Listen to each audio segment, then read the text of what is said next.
ஆண்டவராய் இயேசு கிறிஸ்துவின் நாமத்தினாலே அன்பின் வாழ்த்துக்களை தெரிவித்துக் கொள்கிறோம். இன்றைக்கு நீங்கள் உங்களுடைய நேரத்தை எங்கே செலவு செய்கிறீர்கள் என்று சொல்லி சற்று நாம் சிந்திக்க வேண்டிய இடத்திலே நாம் இருக்கிறோம்.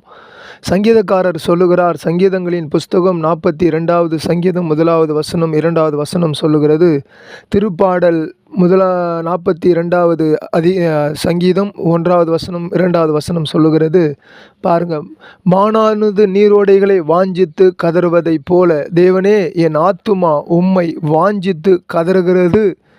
என் ஆத்துமா தேவன் மேல், ஜீவனுள்ள தேவன் மேலேயே தாகமாக இருக்கிறது. நான் எப்பொழுது தேவனுடைய சன்னதியிலே வந்து நிற்பேன் என்று சொல்லி இங்கே, அதாவது நாடு கடத்தப்பட்டோருடைய மன்றாட்டு ஜெபமாக நாம் இதை பார்க்கிறோம். அன்பானவர்களே, நீங்களும் நானும் இதுவரைக்கும் நாடு கடத்தப்படாமல் ஒரே இடத்திலே இருந்து கொண்டு தான் நாம் ஆண்டவரை தேடிக்கொண்டிருக்கிறோம். ஆனால் நீங்களும் நானும் ஆண்டவரை நாம் மன்றாடி ஜெபிக்கிறோமா? அல்லது நம்முடைய நேரம் எதற்காக நாம் செலவு செய்கிறோம்?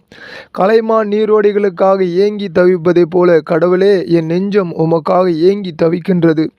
என் நெஞ்சம் கடவுள் மீது, உயிருள்ள இறைவன் மீது தாகம் கொண்டுள்ளது.